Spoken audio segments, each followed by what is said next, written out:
Hernán Galán, presidente de Refinería de Cartagena, al doctor Juan Felipe Bedoya, CEO de Volkswagen Porsche Colombia, al doctor Álvaro Martínez de Borio, director, gerente y socio de BCG, y al doctor Rodrigo Torres, director de Valora Analytics, quien tendrá a cargo la moderación de este segmento. Bienvenidos sean todos.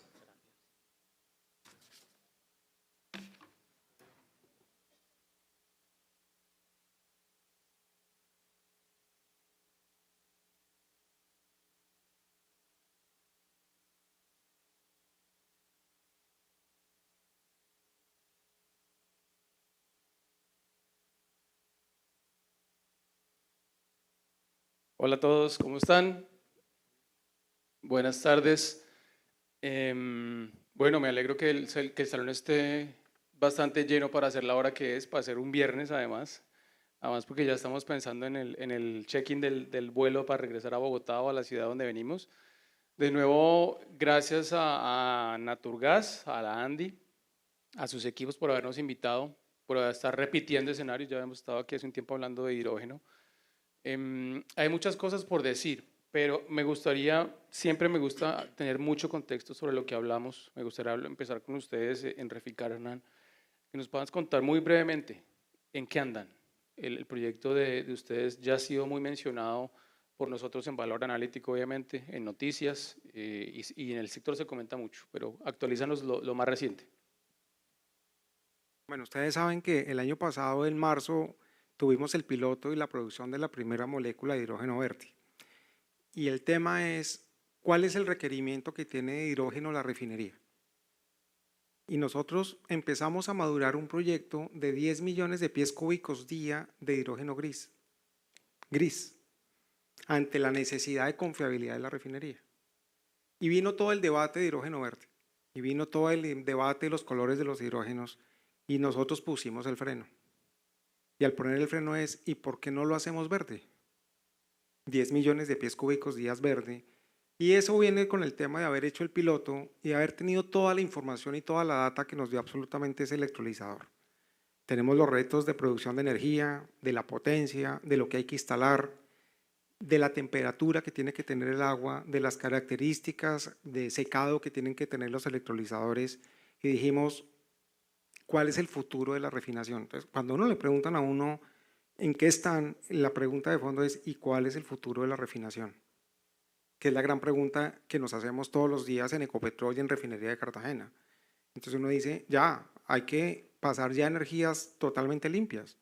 Los carros eléctricos llegaron ya, los carros de hidrógeno están ya, y la realidad, y este es el reto al que uno se enfrenta, es que el declinamiento de consumo de combustibles en Colombia se va a dar más o menos en los 50. ¿Qué hacemos nosotros como refinería? Ese es el gran reto. Y ahí viene un tema donde uno no puede desechar los combustibles fósiles. Y es un discurso que hay que poner sobre la mesa. Nosotros tenemos que seguir produciendo diésel de manera limpia y limpio. Y cuando hablo de manera limpia, es todos los temas de descarbonización y todos los temas de partículas por millón de azufre que tiene el diésel y gasolinas hasta que empiece a declinar el consumo de los combustibles fósiles. No tenemos otra opción.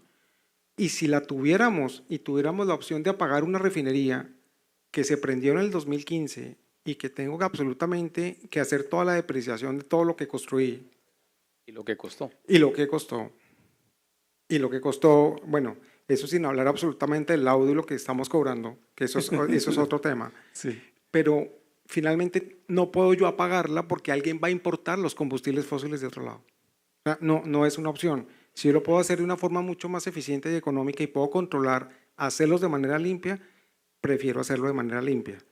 Pero hay que mirar el futuro. Y el futuro tiene dos ópticas en la industria de refinación.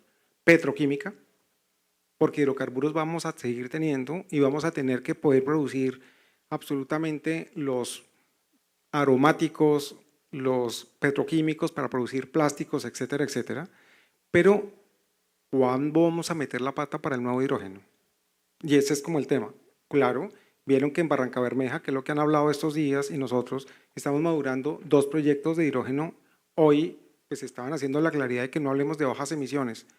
Ahorita podemos hablar y abrir nuevamente ese debate, pero son verdes.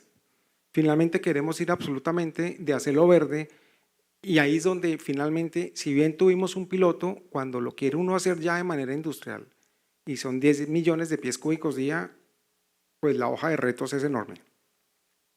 Bueno, Hernán nos dio la entrada para hablar contigo, Juan, sobre Porsche Volkswagen, porque ustedes tienen un reto más importante y es que también lo decía Hernán, la electrificación de los carros se vino, pero ya, o sea, ya lo estamos viendo, se volvió muy masivo, además porque es que los que vivimos en Bogotá tenemos un reto doble y es el tráfico, no es solamente la contaminación. Entonces, el carro eléctrico me ayuda a moverme con bajas emisiones, pero además me ayuda a abolir el pico y placa. Entonces, ¿en qué están ustedes para ponernos en contexto con el auditorio? Pues muchas gracias por la invitación, primero que todo. Yo tengo algunos elementos de contexto que dijiste que era importante darlos para poder entender lo que nosotros pensamos en el grupo. Y hablamos de combustibles de bajas emisiones. Y lo primero que hay que decir es que Colombia tiene una historia importante en producir combustibles de bajas emisiones. Colombia produce bioetanol y Colombia produce biodiesel. Y eso es un elemento importante porque ese es el inicio de la descarbonización de los combustibles. Entonces, también hay que decir que en Colombia tenemos suficiente área cultivable sin atentar con los bosques protegidos para incrementar la producción de los biocombustibles de manera importante hacia el futuro. Entonces, Colombia tiene una historia que no podemos perder y que puede que sea la base de construir una industria mucho más potente de combustibles de bajas y cero emisiones. Es como el primer elemento de contexto. El segundo elemento de contexto es que la adopción de vehículos eléctricos en Colombia, a pesar de lo que nosotros nos sentimos orgullosos porque en Latinoamérica juega un rol importante, es muy precaria. Cuando uno analiza los objetivos del gobierno colombiano, y estos comentarios los hago con miras a cumplir las metas de descarbonización del país y del sector del transporte, ¿cierto? Cuando uno mira el plan del gobierno anterior donde se promovieron 600.000 vehículos eléctricos al 2030 y vemos que la adopción de vehículos eléctricos en Colombia no llega al 1%, pues es que no estamos cerca. Muy bueno el vehículo eléctrico, ¿sí? Tenemos en nuestro portafolio vehículos eléctricos, pero también tenemos que ser responsables de que esa no es una solución en el corto plazo. Entonces tenemos que mirar otro tipo de soluciones. Ahora, movilidad sostenible no es irrevocablemente vehículos eléctricos. Ese es un sesgo que tenemos que nos está llevando a la moda, ¿sí? Pero eso no es movilidad sostenible. En Bogotá, ojalá tuviéramos metro y 10 líneas de metro y esa sería la movilidad sostenible pues por excelencia en Bogotá y que pudiéramos tomar todos más el metro y no tener que montarnos en el vehículo a combustión. Y el cuarto elemento de contexto es cuando este año al comienzo, en el primer trimestre, la Unión Europea aprobó la prohibición de comercialización de vehículos de motores a combustión en el 2035, dice claramente que vehículos nuevos a combustión se van a poder matricular siempre y cuando utilicen combustibles de cero emisiones. Entonces, en ese contexto, lo que hay que reconocer es que los combustibles de bajas y cero emisiones van a jugar un papel fundamental y hoy son una industria en el mundo. Y Colombia tiene unos elementos importantes para poder involucrarse dentro de eso. O sea, bajarle la huella de carbono a la refinería es muy importante porque es el comienzo de esa transición energética. Poder mezclar mayores biocombustibles en nuestros combustibles es muy importante en la descarbonización y es algo que tiene efecto en el día de hoy, en los siguientes 5 años. Claro, uno pudiera pensar que los vehículos eléctricos hacia adelante van a jugar un papel muy importante, pero ¿qué va a pasar de aquí al 2030 cuando tenemos unas metas supremamente ambiciosas? Entonces, mi primera participación quisiera dejarla en, hay una oportunidad muy importante en los combustibles de bajas y cero emisiones en este país, donde nosotros nos vamos a poder involucrar en la medida en que tengamos unos ciertos acuerdos que tal vez ahorita para los retos podemos hablar en mayor detalle. Sí, se me olvidó una cosa al comienzo y fue decirles que teníamos invitado al director de hidrocarburos del Ministerio de Minas, pero no pudo acompañarnos, hubiera sido absolutamente fantástico poder completar este panel con él, pero bueno, no nos pudo acompañar. Sin embargo, el asesor del ministerio, que se me olvida el nombre, qué pena, no lo veo por acá, nos dio, Camilo, Juan Camilo, nos dio un par de guías ahí que uno puede leer entre líneas de lo que viene y de lo que se está haciendo. Álvaro, en el caso del grupo, me gustaría mucho poder saber ustedes cómo ven la oportunidad de la que todos, casi todos aquí hemos hablado y se ha hablado en la tarima, y sobre todo también comparar a Colombia con la región. Ustedes tienen un proyecto tremendo en Chile, que ahorita vamos a hablar de él, pero quiero conocer tu opinión, Álvaro. Sí. Bueno, primero buenas tardes y muchas gracias por la invitación. Nosotros, al contrario que la refinería o que Porsche, no producimos. Nosotros lo que hacemos es, sí, cobrar más bien, tratar de asesorar a gente como ustedes, ¿no? Yo antes de responder a la pregunta, primero me gustaría centrar un poco en, cuando hablamos de combustibles limpios, de qué hablamos, ¿no?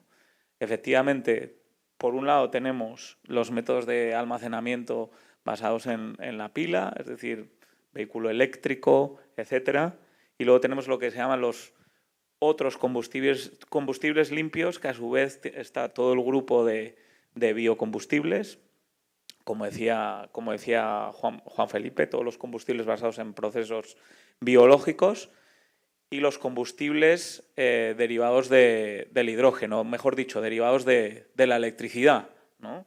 Al final es de la electricidad, que a su vez están los que utilizan exclusivamente el hidrógeno sin ninguna transformación adicional, puede ser el amoníaco, por ejemplo, o los que se han venido a llamar los famosos e-fuels, que son los que requieren, digamos, captura biogénica de carbono más la sintetización para convertirlos en fueles, ¿no? Y nosotros, ¿qué es lo que estamos viendo? Lo que vemos, y si me centro sobre todo, yo creo que en e-fuels, ¿no? Que es lo que la gente tiene en la mente cuando habla de combustibles limpios. Creo que nosotros lo que vemos es que los e-fuels o los combustibles limpios sí pueden ser, o sí deberían ser, luego hablaremos de en qué espacio temporal, pero sí son claves, sobre todo para abatir emisiones de sectores de muy difícil abatimiento. Tengo aquí unos números. Más o menos el 28% de las emisiones mundiales provienen de sectores de difícil abatimiento. ¿Qué sectores son esos? Sectores como acero, cemento, transporte pesado, aviación, transporte marítimo, químicos, etcétera. Ahí es donde está, digamos, la mayor oportunidad para e-fuels. Desde el punto de vista de Colombia, o poniéndome el gorro colombiano, Colombia lo primero es que tiene ventajas competitivas sobre significativas partes del mundo.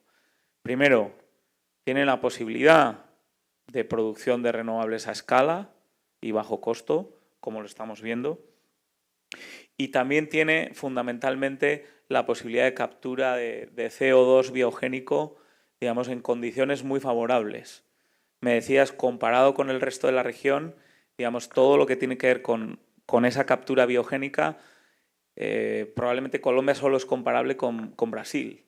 Digamos, está muy bien posicionado. Así que desde nuestro punto de vista, efectivamente existe una posibilidad, y mucho más cuando uno mira el mercado europeo, etcétera. Si nos centramos, por ejemplo, en uno de esos sectores de difícil abatimiento, que es el sector de la aviación. El sector de la aviación tiene imposible, digamos, el lograr el avión eléctrico, es prácticamente imposible por el tamaño de sus... ¿Perdón? O de hidrógeno. Por el tamaño de sus baterías. Ahora, todo lo que se llama las SAF, que son las Sustainable Aviation Fuels, si a mí me preguntas, es una oportunidad enorme para Colombia, en particular para los refineros en Colombia. Es algo cercano a lo que hace Colombia lo sabe hacer y tiene, digamos, las capacidades para hacerlo. Eso significa, como decía Hernán, significa abandonar los combustibles fósiles. Yo creo que nada más lejos de la realidad.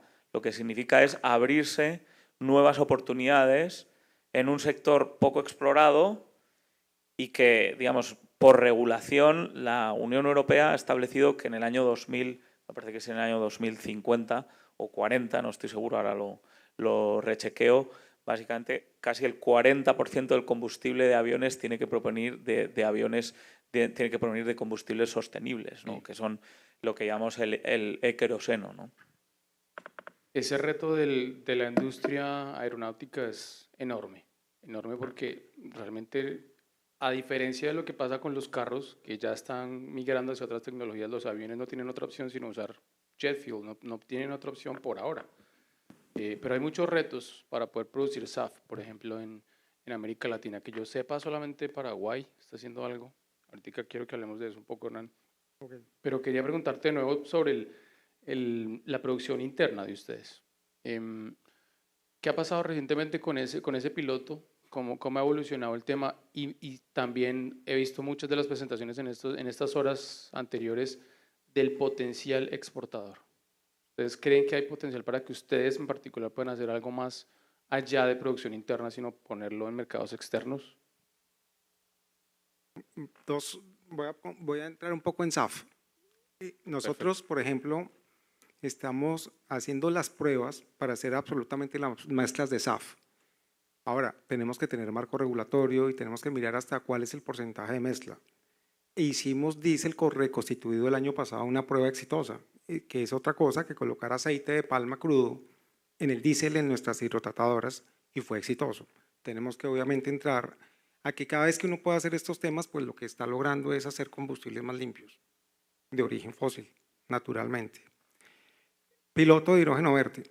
Como les dije antes, el piloto nos dio mucha data finalmente para poder entrar en una producción industrial. Por ejemplo, las condiciones de Cartagena, las condiciones de salinidad de Cartagena, sobre todo las condiciones de temperatura que tiene Cartagena. Entonces, por ejemplo, uno de los temas donde tuvimos muchos retos es en la temperatura del agua.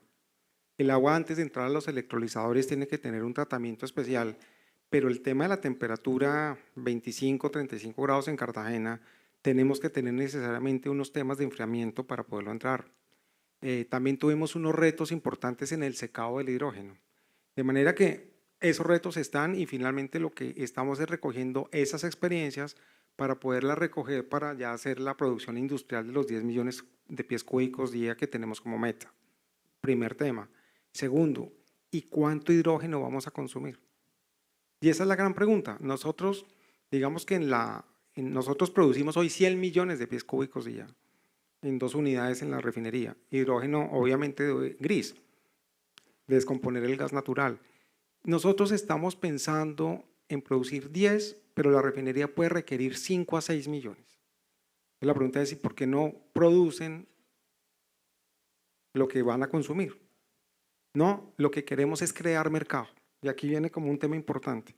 4 millones de pies cúbicos día en la zona industrial de Mamonal, ¿funcionan para la industria? ¿O los vamos a exportar? ¿Y cuáles son los retos para exportar? ¿Tenemos la infraestructura portuaria para hacerlo? ¿La conversión a amoníaco lo tenemos? ¿O está mejor que lo pueda consumir la industria de Mamonal?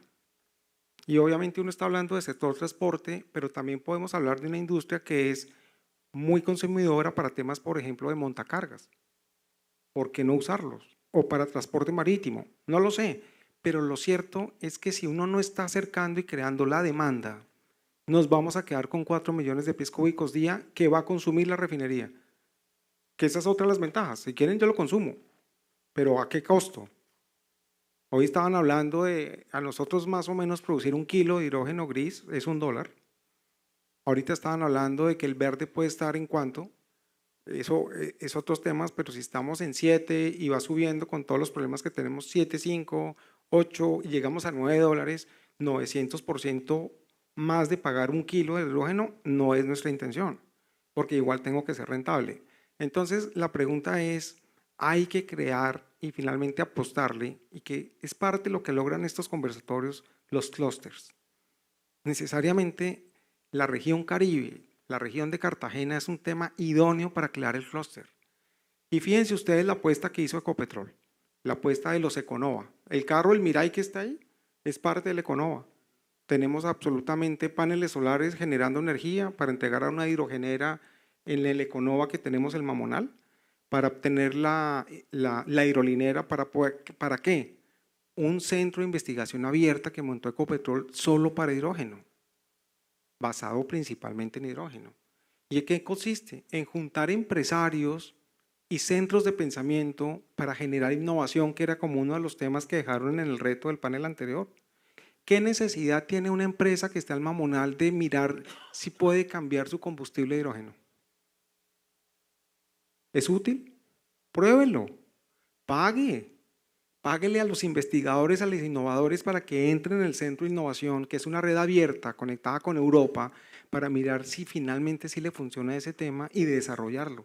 Si nosotros no empezamos a desarrollar cultura de demanda, pues finalmente no podemos tener solo el hidrógeno para cargarlo en las refinerías.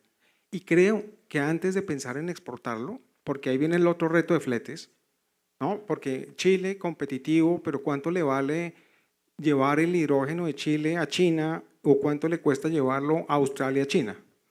Y los fletes juegan un tema importante aquí. Tenemos que desarrollar clústeres para desarrollar la demanda de hidrógeno. Y es parte de la apuesta que estamos haciendo, no solo produciendo 4 millones más para que los tome absolutamente la zona industrial y para mirar cómo se hace, sino que sea la demanda la que a través de los centros de innovación empiece a experimentar en qué puede ser útil el hidrógeno. Y esa es la apuesta que estamos haciendo en la refinería. ¿Quién aquí es de la ANDI?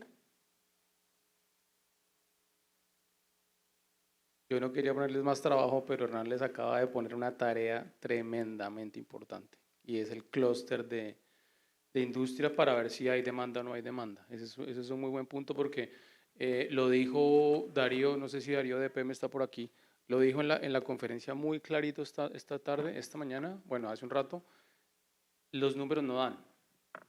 Los números no dan financieramente para cerrar ese ciclo y que el experimento de hidrógeno sea viable, comercialmente hablando. Estamos claros en eso. Juan, un momento antes de la pregunta. ¿Quién tiene conocimiento del proyecto de Porsche en Chile, de combustibles sintéticos? No es como muy famoso. Justamente eso iba, porque íbamos a hablar de eso, pero dije, primero pregunto si lo conocen o no. No lo conocen y eso es bueno porque nos puedes contar directamente tú que eres la fuente. Ese es un proyecto muy chévere. Yo estuve en el lanzamiento virtualmente, no pude viajar a Chile, pero era muy interesante ver cómo se captura CO2, se mezcla hidrógeno y se crean combustibles sintéticos en una planta en Chile. ¿Cómo es eso? Bueno, yo creo que hay que comenzar un poco como por el origen del proyecto. Porsche AG hace un concurso para encontrar un piloto de producir combustibles sintéticos, e-fuels. Y esta sociedad HIF participa en el Congreso, una sociedad chilena, y se gana ese concurso. Y como resultado del concurso, pues el beneficio fue montar el piloto. Y hoy el piloto produce combustibles sintéticos a base de hidrógeno, así como lo contaste, para un mercado muy particular que es Europa, ¿sí? El grupo Volkswagen, como lo mencioné ahorita hace un momento, entiende que va a haber un mercado de combustibles sintéticos en Europa en el futuro. Y por eso es el interés de entender cómo puede escalar la producción de combustibles sintéticos. Luego de ese piloto, lo que yo entiendo es que ya hay 5 proyectos de plantas de hidrógeno a gran escala, 2 en Chile, 1 en Texas y la otra creo que es en Europa. Pero fundamentalmente se entiende que la producción de combustibles sintéticos va a estar por fuera de Europa y que la demanda va a ser muy importante. Uno de los beneficios que tiene el combustible sintético es que la molécula es exactamente igual a la de la gasolina. Ese es tal vez, yo creo que un elemento fundamental. Eso quiere decir que cuando el buque llega de Chile, así con todo y el flete alto, se puede mezclar en el sistema de distribución de combustible y el usuario lo que va a pagar es el costo del combustible sintético, así le pongan un combustible, una gasolina que no es necesariamente sintética. Entonces eso ayuda o resuelve un poco el tema de la distribución. Yo creo que ese es un proyecto supremamente importante y cuando nos ponemos a ver el precio que ahorita Hernán decía, cuál es el costo, hay un elemento muy importante en el proyecto y es el impuesto al carbono en los combustibles en Europa, que va a ser incremental en los próximos años, va a permitir que haya precios relativamente parecidos entre un combustible sintético y uno en base de hidrocarburo por cuenta del impuesto al carbono. Y yo creo que es un elemento que nos falta tal vez discutir aquí en el país para que le dé paso a cómo, si eso tiene cabida o no tiene cabida. En mi opinión, y volviendo a la realidad colombiana, estamos un poco lejos de ese mundo del combustible sintético. Estamos un poco lejos.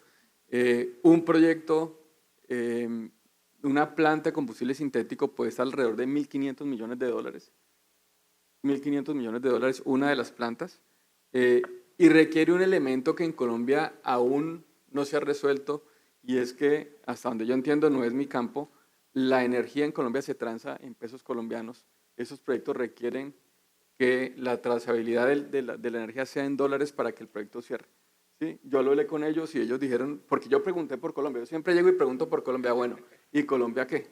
Y entonces, Es que esa era mi siguiente pregunta. Sí, entonces, ¿y Colombia qué? Porque yo estuve con ellos como en abril, mayo. Y me dijeron, sí, nosotros miramos Colombia, pero ese tema de la energía transada en pesos colombianos es un elemento que no nos deja tranquilos. ¿Sí? Y a pesar de que uno dice, bueno, pero hay hedging, pero esto, sí, pero nadie quiere, o sea, si hay un país que no necesita hedging y hay uno que necesita hedging, hay un problema de costo en la mitad. El hedging se ha triplicado en los últimos 12 meses. El costo del hedging, peso, dólar, se ha triplicado. Entonces, yo creo que, digamos, cuando miramos la vocación de Colombia para ese tipo de proyectos, pues tienen que cerrar todos los elementos. No podemos dejar elementos ahí por fuera. Pero yo quiero volver de nuevo a la realidad colombiana. Nosotros en la realidad colombiana, antes de pensar en si podemos consumir combustibles sintéticos o exportar combustibles sintéticos, de nuevo tenemos que fortalecer nuestra producción de combustibles de bajas emisiones y cada día trabajar más para eso. Cuando hablabas de la posibilidad que tiene el CO2 biogénico, es porque en el Valle del Cauca y en los Llanos Orientales se produce bioetanol y ahí se puede capturar. Sí, una de las razones, hay un proyecto también de combustibles sintéticos en Brasil, una de las razones fundamentales es porque hay tanto CO2 capturado, sí, que queda relativamente fácil montar una planta de combustibles sintéticos. Entonces, siempre mi invitación es a mirar un poco cuál es nuestra realidad y qué podemos hacer en nuestra realidad de la transición energética del sector automotor en los siguientes 5 o 7 años. Y va a pasar fundamentalmente por un rol preponderante de los biocombustibles producidos en el país. Ahora, los biocombustibles también tienen un mercado en la región. Los biocombustibles que son tecnología avanzada. Aquí tenemos a Mauricio Gómez de Bosch que maneja la tecnología de biocombustibles y de Total Flex. Es tecnología avanzada. La gente piensa que porque uno habla de biocombustibles, que fue algo que se discutió, Hernán, aquí hace 15 años para mejorarle un poco la calidad a los combustibles. ¿Sí? El driver no era la sostenibilidad, sino cómo mejorar un poco la calidad, ¿cierto? Entonces la gente piensa que eso es como de tecnología de hace años. No, es una tecnología que ha avanzado en el tiempo y que tiene mucho kilometraje hacia adelante. Además, esa situación de la falta de adopción de vehículos eléctricos está cuando nosotros vemos las gráficas y la gráfica dice Rest of the World y va una adopción de la tecnología muy incipiente, ahí estamos nosotros, pero 2.5 billones de personas más con sus vehículos. ¿Sí? Entonces, si uno tiene una producción a escala de biocombustibles, va a tener la oportunidad de atender otros mercados.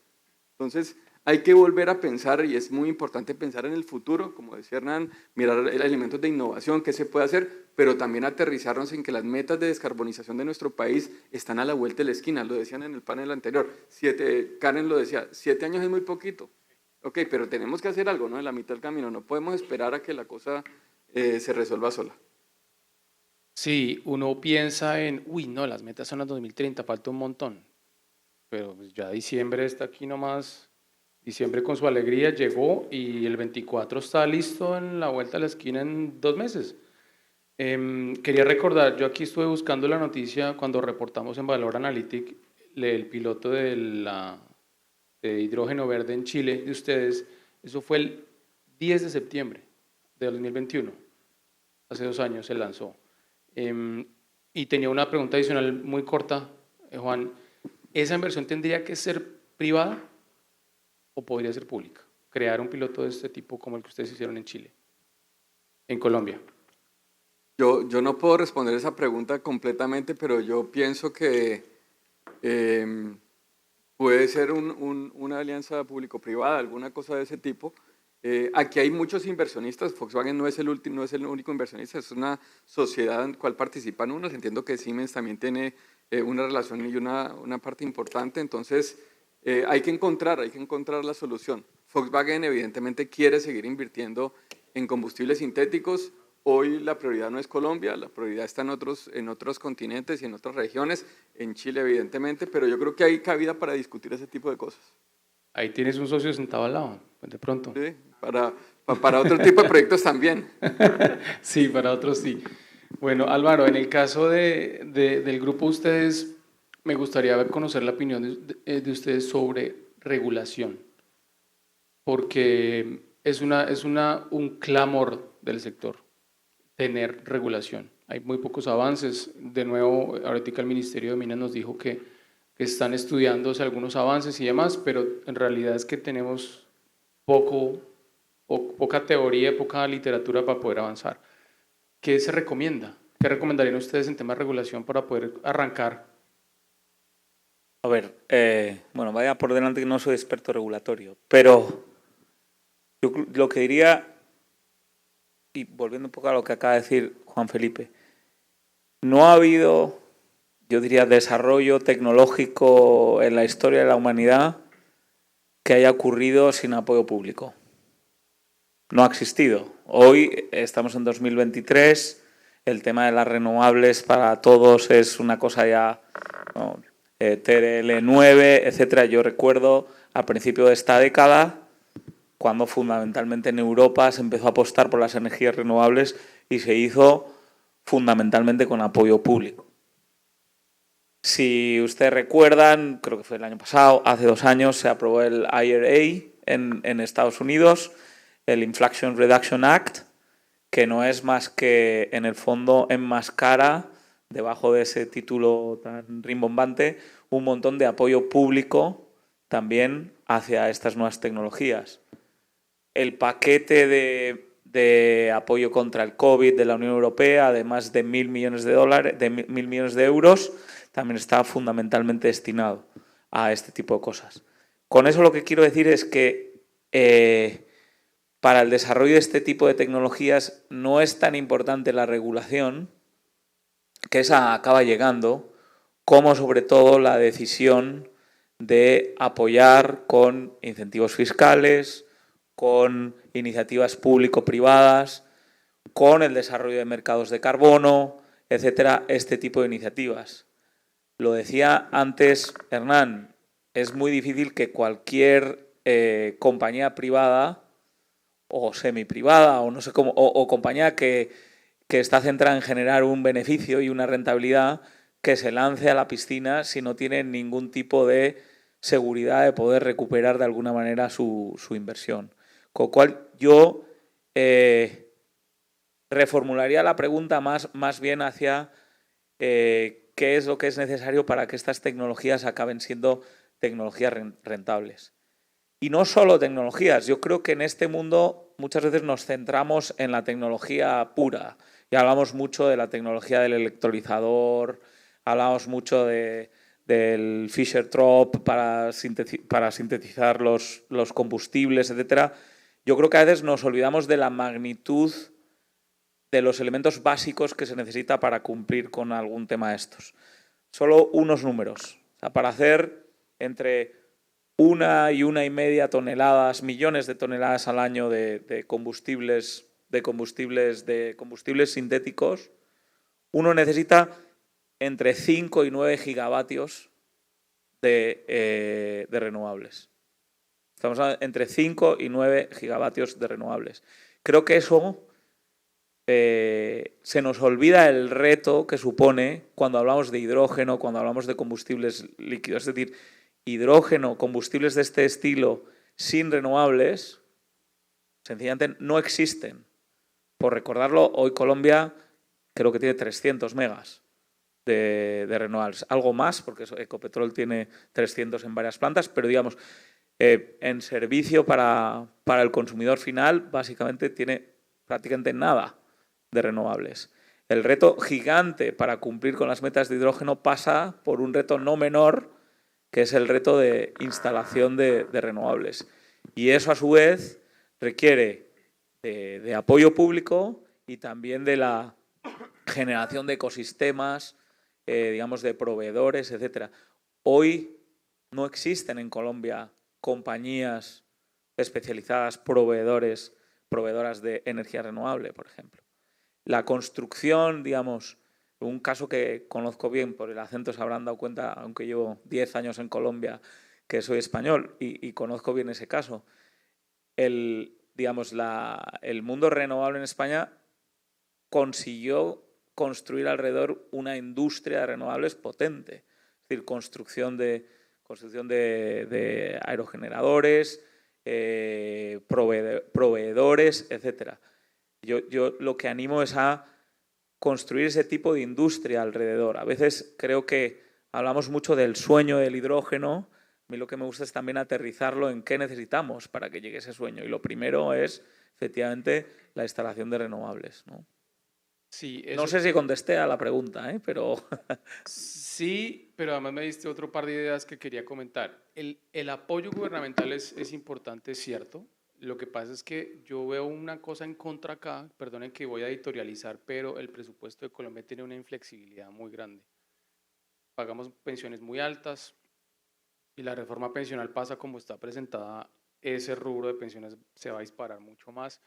Tenemos gastos de funcionamiento muy altos, es decir, no tenemos una gran flexibilidad para poder poner subsidios o para poder financiar proyectos y demás. Eso ciertamente solo hay que ver los números del presupuesto colombiano y del tema fiscal colombiano para entenderlo. Hernán, a mí se me quedó dando vueltas aquí en la cabeza lo que comenzaste hablando sobre la no urgencia de abandonar los combustibles como los conocemos hoy, gasolina, diésel, jet fuel y demás. Y mi espíritu periodista me pide que te pregunte sobre eso, sin ánimo de meterte en problemas, obviamente, con el gobierno. Pero esa posición, ¿cómo se discute dentro del gobierno sabiendo que el Ecopetrol tiene una gran participación de ganancias, de ingresos de la refinería de Cartagena? Pero el gobierno está pensando en algo más allá, está pensando en no contratar más no hacer nuevos contratos petroleros ni de gas. Bueno, un panorama complejo para un negocio como el tuyo que se basa en esas materias primas. Ahí hay varios aspectos para resaltar. Primero, el tema fiscal, pongan el tema de FPEG en la mesa, ¿no? Entonces, recuerden hoy que el gobierno tiene una política de nivelar los precios de combustibles. Gasolina debe estar en precio internacional de paridad de Golfo 19.000 pesos galón 20.000. y hoy estamos en 14.000, que lo han ido subiendo. Y diésel debe estar en el orden de los 19.000 también y debe estar pagándose 9.000 pesos. O sea, el gobierno está subsidiando la mitad en el diésel. Y cuando el gobierno subsidia la mitad, no es que el gobierno le esté girando a los distribuidores mayoristas o a los distribuidores minoristas. Eso lo financia Ecopetrol y Refinería de Cartagena. Es decir, el saldo que tiene Ecopetrol, para hablar de finanzas públicas, proyectado a diciembre de este año, son cerca de 30 billones de pesos y Refinería de Cartagena solita otros 4 billones de pesos. La reforma tributaria pasada fue de cerca de 22, 25 billones de pesos. Ahí está el primer reto, que Colombia tiene que ser consciente que tiene acceso a combustibles muy competitivos. Para mirar uno, si va a buscar reemplazarlos por combustibles más limpios, son más costosos. Entonces, está el primer reto. Segundo reto, y hay un tema en el que uno no pierde de vista los pilares con que funciona Ecopetrol, que lo ha permitido ser exitoso en estos últimos años. El año que viene y este año, que es un muy buen año, pero es el tema de disciplina de capital. O sea, ese es un tema que en Ecopetrol a uno se lo marca en el ADN, disciplina de capital. ¿Y qué significa disciplina de capital? Vamos a colocar los recursos donde sean más rentables. y donde tengamos la mejor información de planeación para saber qué eso es lo que nos van a costar los proyectos. Entonces la pregunta es, mire la pregunta de los financieros y de los comités de negocios, ¿es rentable el hidrógeno verde? No, pero es que hay unas metas de descarbonización y tenemos unas metas de que tener reducción de CO2 de emisiones de 25% al 30 y 6.0 neutral al 2050. Y obviamente hay una apuesta de país de poderle demostrar a la región que podemos hacer hidrógeno verde. Y están las metas de producir energías renovables, todo lo que quiera, pero está la disciplina de capital. Y por eso lo que nos dice la disciplina de capital es, vaya a la discusión de bajas emisiones. Entonces uno dice, ¿por qué? ¿No es más rentable el azul? No lo sé. Pero finalmente, si uno tiene mayor seguridad jurídica, de un marco regulatorio mucho más certero, posiblemente sí.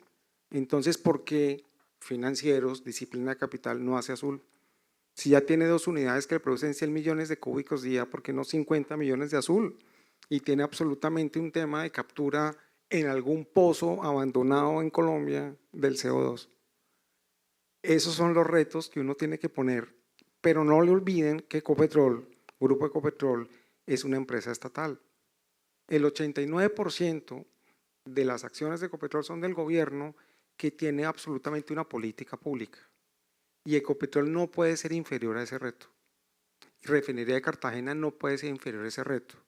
De hecho, el esfuerzo que hacemos no solo con FEPEC, con el tema que les acabo de contar de lo que nosotros tenemos que apalancar de subsidios, también está en finalmente generar el desarrollo de los nuevos combustibles.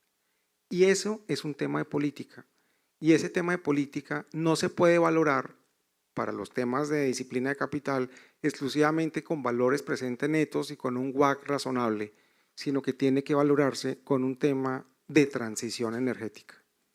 Y esa es la diferencia que hace que uno entre a valorar proyectos de este tipo, que si bien rentablemente no valen el kilo el hidrógeno gris, finalmente es un tema en el que si no lo va a hacer alguien, no lo va a hacer nadie.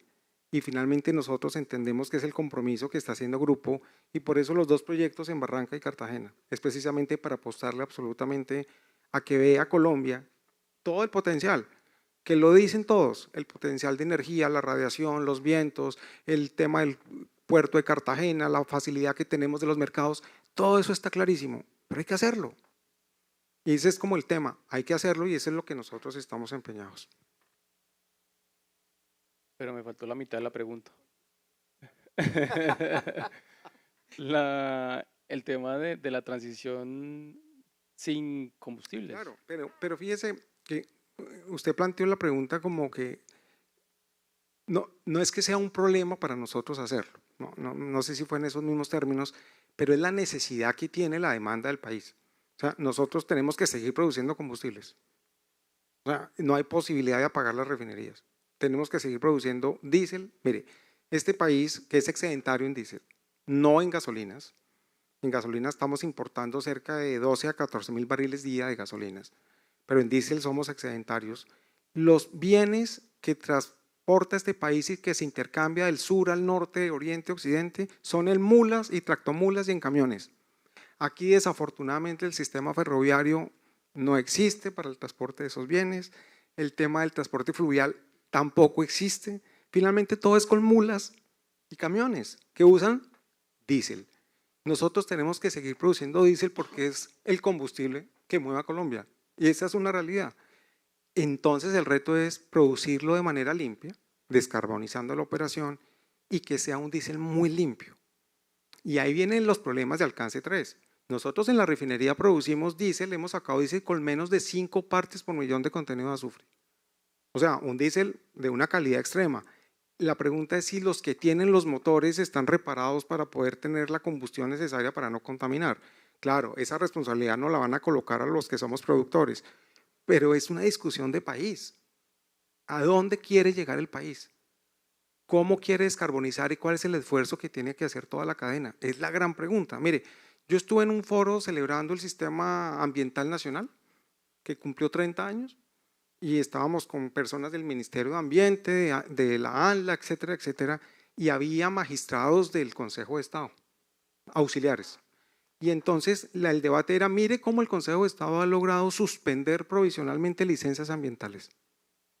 Y ese era un tema de cómo funciona el Sistema Nacional Ambiental. Y yo les decía, qué preocupación que un juez suspenda una licencia ambiental. Usted sabe lo que se demora un empresario en construir un proyecto y que finalmente cuando están las inversiones le digan que ya no tiene licencia ambiental. El problema es, el país tiene que mirar cuándo quiere cumplir las metas de descarbonización y qué quiere hacer. Porque si finalmente no queremos traer la energía que estamos produciendo en el norte del país, claro, las comunidades absolutamente que están asentadas allá tienen todo el derecho. ¿Quién no quiere decir que hay que respetar absolutamente la opinión de las comunidades? Nadie va a decir que no, pero ¿a qué costo? Entonces, ¿cuál es el debate? ¿Cuál es la meta que nos queremos proponer para llegar finalmente a una neutralidad? Y eso pues también funciona para el tema regulatorio, para los marcos de inversión que tenemos que tener, para que pongamos la realidad, cuál es con el esquema actual que tenemos del marco legal, regulatorio y del entorno de territorio, cuáles son las verdaderas metas. Y eso es lo que estamos nosotros pues obviamente confrontando todos los días. Muchas gracias, muy claro. Bueno, nos quedan 5 minutos, menos de 5 minutos. Las últimas dos preguntas, Juan y Álvaro. Juan, en el caso de Porsche, Volkswagen, yo lo que estoy percibiendo y lo percibo de los tres, de hecho, es metámosle mucho énfasis al tema de obviamente desarrollar hidrógeno y en todos sus colores y todo lo demás que pueda pasar ahí, pero también esforzarse más por bioetanol, biodiesel y todos los demás bios que pueda haber para ayudar a ese cumplimiento de metas de cambio climático y demás. ¿Qué más van a hacer ustedes en lo que queda de estos tiempos para ayudar en esas metas? Nosotros hemos venido analizando en particular y en mucho detalle el caso del bioetanol. El bioetanol hoy, digamos, deberíamos mezclarlo con 10%, pero se mezcla entre 4 y 7, digamos, ¿sí? Y hemos visto que eso es bastante insuficiente y que hay formas de bajarle la huella de carbono al combustible si, por ejemplo, de un lado incrementamos la mezcla obligatoria. Y ahí hay una discusión grande si el parque automotor que rueda en este momento en el país puede rodar con 15% o con alguna cifra similar, pero yo creo que es un tema importante. Y de otro lado, si podemos normar el suministro de mezclas voluntarias. Es decir, como en Brasil, que uno llega con su vehículo y le dice al señor de la estación de servicio, por favor, 100% bioetanol, que es una condición que no tenemos en Colombia. Y algunos datos importantes para que la gente entienda por qué eso es importante. Un vehículo en Colombia, cuando uno le mide la huella de carbono y mide las emisiones de la producción del combustible y el uso de ese combustible en el vehículo, cuando lo medimos con gasolina colombiana, emite en la vida útil del vehículo 180 gramos de CO2 por kilómetro. 180 gramos. Y cuando medimos con esa misma metodología un vehículo 100% con bioetanol, la reducción es del 75%. 75%. Entonces, y un vehículo eléctrico reduce 85%, porque la matriz energética colombiana, a pesar de ser muy limpia, pues tiene una huella de carbono que tenemos que reconocer. Entonces, a la pregunta en particular es ¿qué más vamos a proponer hacer? Nosotros queremos, y el gobierno nacional ha estado, digamos, receptivo en cuanto al tema de los biocombustibles, es nosotros, y no solamente la Volkswagen, que no es exclusivamente propiedad de nosotros, la tecnología Total Flex, se pueden traer vehículos Total Flex que pueden ser administrados con 100% bioetanol y que tienen unos precios similares a los que tenemos en el país y que pueden reducir la huella de carbono de manera significativa. Y construimos un escenario. Y si la mezcla obligatoria es 15% y tenemos 600.000 vehículos Total Flex, eso reduce 2.8 millones de toneladas de CO2 por año. Y los 600.000 vehículos eléctricos que se habían propuesto en la ley que los promovió, reducían 4.2. O sea, de 4 puntos a 2.8 es algo que lo podemos hacer. Entonces, nosotros tenemos una mirada de corto plazo en el sentido de qué podemos hacer muy rápidamente para reducir las emisiones. En el futuro vamos a ocuparnos también del asunto y la tecnología va a cambiar mucho. los supuestos que tenemos hoy para la reducción de las emisiones y la transición energética en tecnología van a cambiar en los siguientes 5 años de manera importante y van a cambiar radicalmente en los próximos 10 años y ahí tendremos otro tipo de discusiones. Gracias, Juan. Bueno, se nos acabó el tiempo, pero Álvaro, solo una cosa final. En muchas de las exposiciones hoy se habló siempre, y lo dije hace un rato, potencial. ¿Qué tanto es el potencial? ¿Tienes alguna cifra en los estudios que ustedes han hecho en el grupo sobre ese potencial? ¿En dónde están los mercados que están demandando más hidrógeno para que Colombia sea exportadora algún día? Sí, yo lo decía al principio, ¿no? Yo creo que hay que separar entre mercado interno y exportación. En términos de mercado interno, obviamente está la sustitución de hidrógeno gris en refinerías, que hoy es el 99% del consumo de hidrógeno del país, básicamente, entre las dos refinerías, y eso es pues el primer objetivo y en el que me consta que está trabajando Ecopetrol. Segundo, es la construcción de demanda interna. ¿Dónde vemos que puede haber demanda interna? Fundamentalmente en transporte pesado. En el transporte ligero, más complejo. Digamos, competir contra la pila de litio, básicamente la batería eléctrica, más complejo.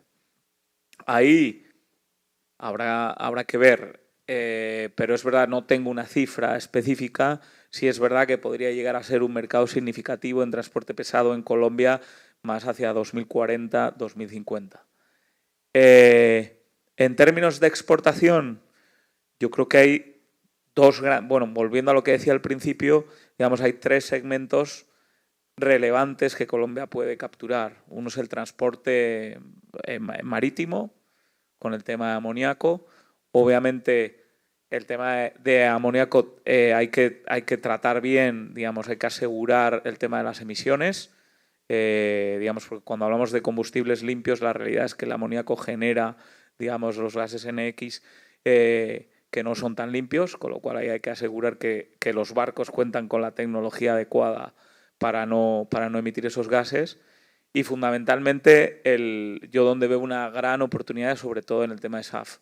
En el tema de SAF y obviamente en los biocombustibles. Pero centrándome en la parte más de los sintéticos, en el tema de SAF, como decía antes, básicamente en 2050 la Unión Europea ha fijado el objetivo de 63% de utilización de SAF.